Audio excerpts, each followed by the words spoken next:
मेरे प्रिय दोस्तों और भक्तों, प्रेरणा पद कथाओं के अंतर्गत आज मैं आपके समक्ष सच्ची क्षमा द्वेष पर विजय पाती है, इस बात को लेकर वृतांत लेकर हाजिर हुआ हूँ। दोस्तों, यह वृतांत राजा विश्वामित्र और महर्षि वशिष्ठ के बीच में है। दोस्तों, यह वृतांत बहुत ही रुचिकर होने वाला है, इसलिए आपसे रिक्वेस्ट करता हूँ कि इस वृतांत के अंत तक मेरे साथ बने रहिए, आपको बहुत ही आनंद आएगा। तो दोस्तों, बिना समय गंवाए आइए इस वृतांत को शुरू करते हैं। राजा विश्वामित्र अपनी सेना के साथ शिकार के लिए निकले हुए थे। वन में घूमते घूमते वे महर्षि वशिष्ठ के आश्रम के पास जा पहुँचे। महर्षि वशिष्ठ ने उनका आतिथ्य किया। विश्वामित्र यह देखकर आश्चर्य में पड़ गए कि उनकी पूरी सेना का कुटिया में रहने वाले इस तपस्वी ऋषि ने राजोचित ढंग से अच्छा भोजन करवा दिया। जब उन्हें पता लगा कि इसका राज एक नंदिनी गाय है, जिसके प्रभाव से ही वशिष्ठ जी यह सब संभव कर पाए हैं, तो उन्होंने ऋषि से वह गाय मांग ली।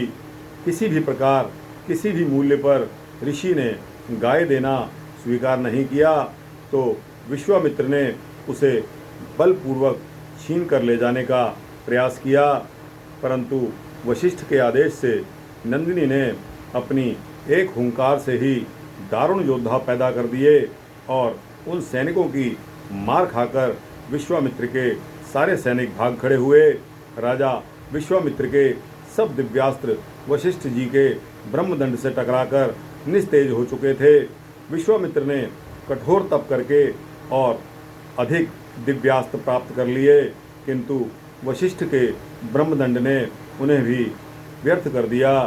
अब विश्वामित्र समझ गए कि छात्र बल तपस्वी ब्राह्मण का कुछ बिगाड़ नहीं सकता।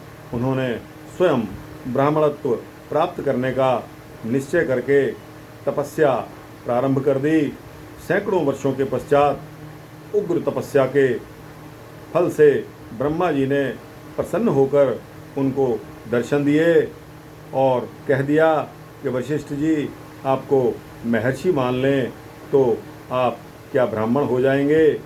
विश्वामित्र के लिए वशिष्ठ से प्रार्थना करना तो बहुत ही अपमानजनक लगता था, और संयोगवश जब वशिष्ठ जी मिलते भी थे तो उन्हें राजर्षि ही कहकर पुकारते थे। इससे विश्वामित्र का क्रोध और भी बढ़ता चला गया। वे वशिष्ठ के घोर शत्रु हो गए।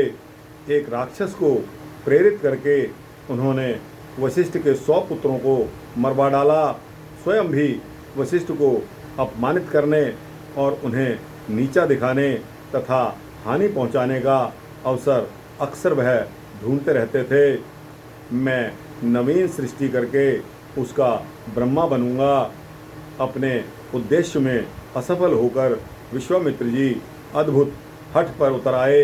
अपने तपोबल से उन्होंने सचमुच नवीन सृष्टि करनी प्रारंभ कर दी। नवीन अन्न, नवीन तृण, तरु, नवीन पशु वे बनाते चले गए।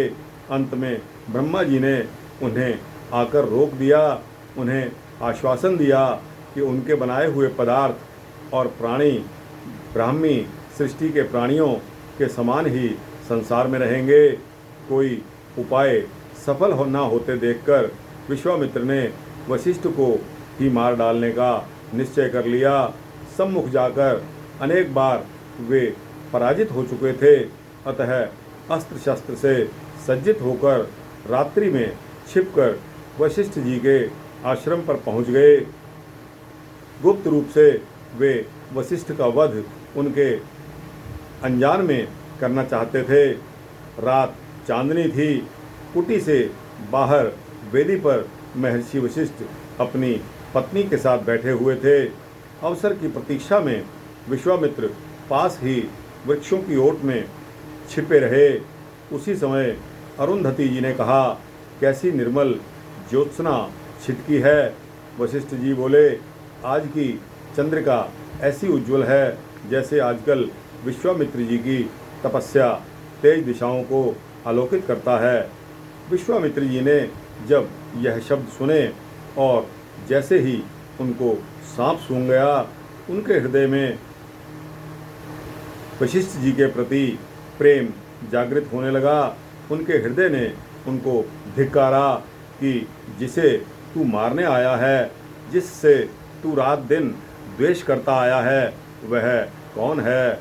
ये देख, वह महापुरुष अपने 100 पुत्रों के हत्यारे की भी प्रशंसा एकांत में अपनी पत्नी से कर रहा है। विश्वामित्र ने शरीर के शस्त्र सारे नोच डाले और वे दौड़े और वशिष्ठ के सम्मुख भूमि पर प्राणघात करते दंडवत गिर पड़े। बहुमूल्य द्वेष सदा के लिए समाप्त हो चुका था। वशिष्ठ की सहज क्षमा पर विजय हो चुकी थी। द्वेष और शस्त्र त्याग कर आज तपस्वी विश्वामित्र ब्राह्मणत्व प्राप्त कर चुके थे। महर्षि वशिष्ठ वेदी से उतरकर उन्हें दोनों हाथों से उठाते हुए सत्कार सहित उनको कह रहे थे कि उठिए ब्रह्मर्षि, आपका स्वागत है। तो दोस्तों, यह वृतांत आपको द्वेष के ऊपर, किसी भी आदमी का द्वेष के ऊपर सच्ची जो विजय पाना है, तो आपके मन में क्षमा होनी चाहिए। दोस्तों, किस तरह महर्षि वशिष्ठ के 100 पुत्रों को मारे जाने के बाद भी वशिष्ठ जी को क्रोध नहीं आया, इससे क्या सिद्ध होता है? दोस्तों, मैं आपको कई वृत्तांतों में यह कह चुका हूँ कि काम, क्रोध, लोभ, मोह, अहंकार, ये सभी आपकी भक्ति में आपके दुश्मन माने जाते हैं।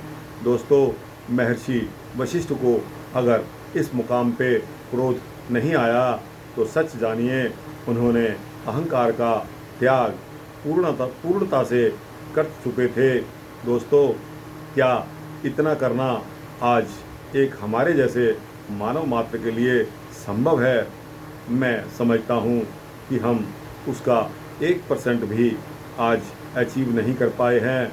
हम बात बात पर क्रोध में आ जाते हैं, एक दूसरों को गाली गलौज करते हैं, एक दूसरे से मरने गुथने के लिए तैयार हो जाते हैं।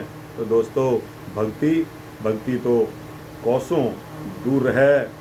दोस्तों, आप भी कोशिश करिए, प्रयत्न करिए। Try makes a man perfect. आप भी ट्राई करिए। दोस्तों, इन दुश्मनों को, काम, क्रोध, लोभ, मोह, अहंकार को त्याग कर अपनी भक्ति की तरफ आइए। दोस्तों, यह वृत्तांत किस प्रकार क्षमा का है। और देखिए, कबीर साहब ने भी कहा है कि क्षमा बड़िन को चाहिए, छोटन को उत्पात। दोस्तों, यह वृत्तांत आपको कैसा लगा? अच्छा लगा हो तो इसको लाइक और शेयर करके अवश्य ही अपने दोस्तों, यारों, मित्रों, भक्तों, जिज्ञासुओं को अवश्य भेजिए। इस तरह के चैनल को सब्सक्राइब करेंगे तो आपको इसी तरह के भक्ति वृत्तांत मिलते रहेंगे। जय श्री राम, जय श्री कृष्ण।